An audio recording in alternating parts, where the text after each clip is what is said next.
Hey guys, welcome back to Beyond the Box Score, and I am your host Hayat.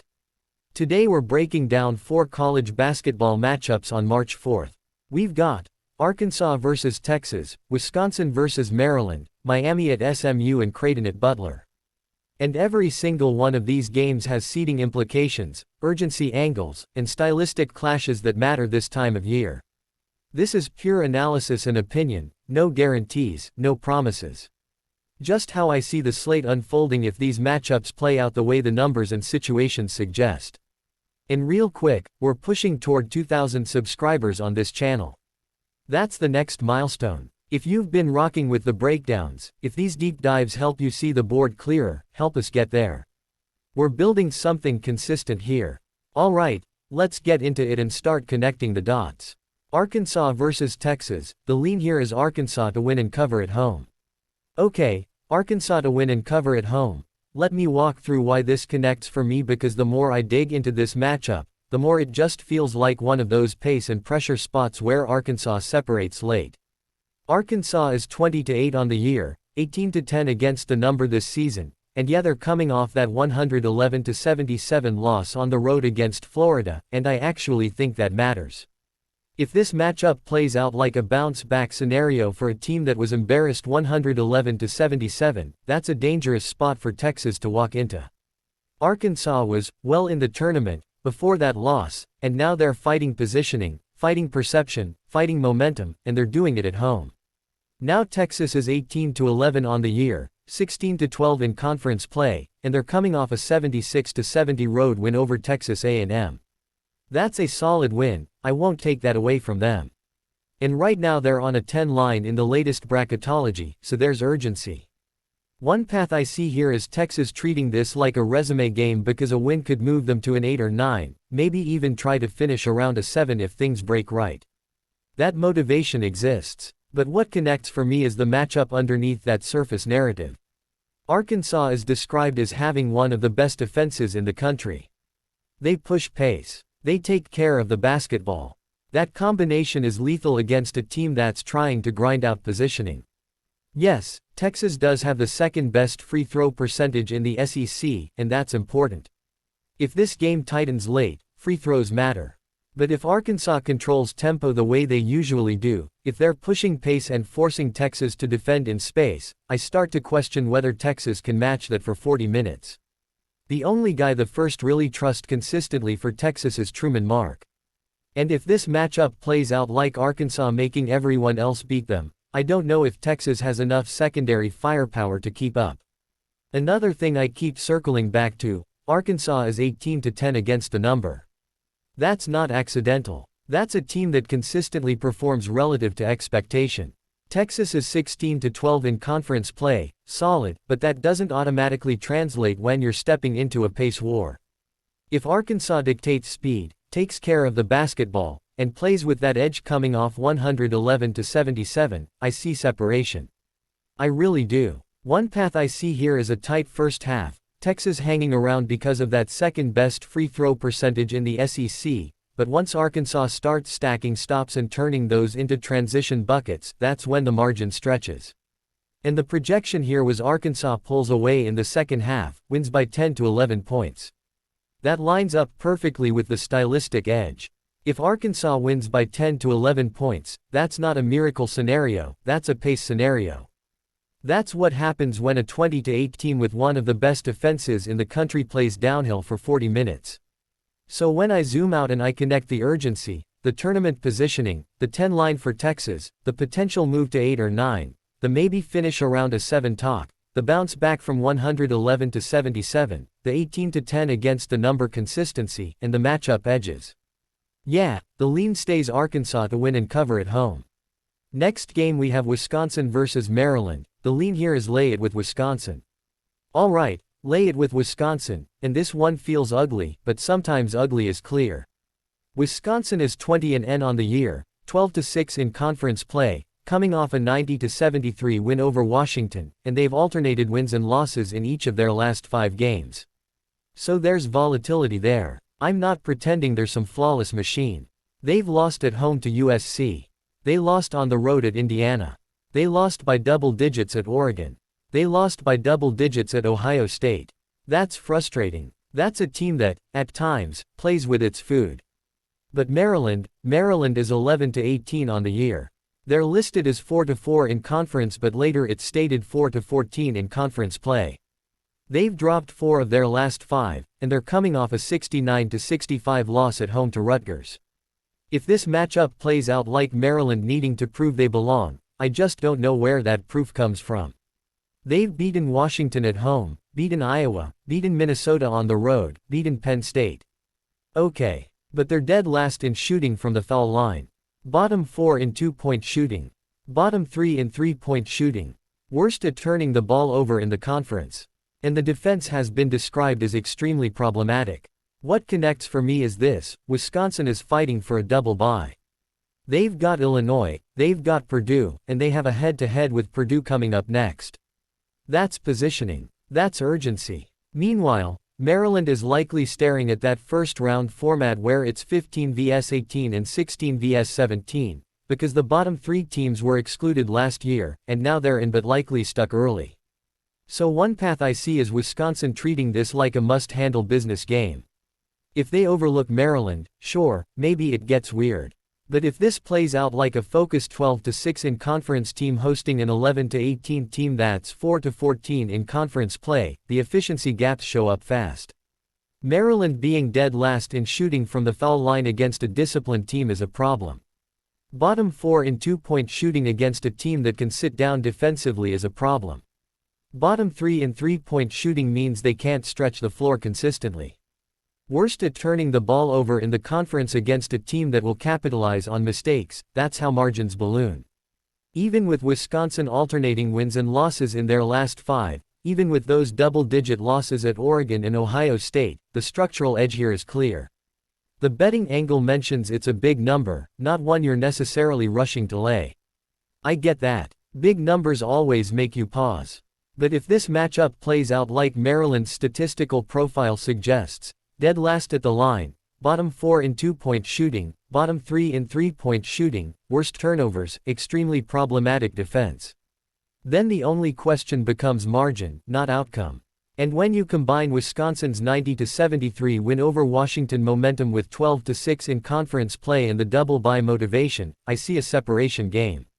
So yeah, I've gone in circles on it. I've tried to poke holes in it because Wisconsin has had those frustrating losses to USC and Indiana and those double-digit losses at Oregon and Ohio State. But the underlying matchup keeps pulling me back. If this plays out like the numbers suggest, Maryland just doesn't have enough scoring efficiency or ball security to keep this inside that big number.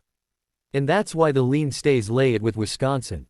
Quick pause. If you've got an even one lean you like so far, whether it's Arkansas's pace spot, Wisconsin's efficiency edge, or you're riding with Miami on the road, hit that like button.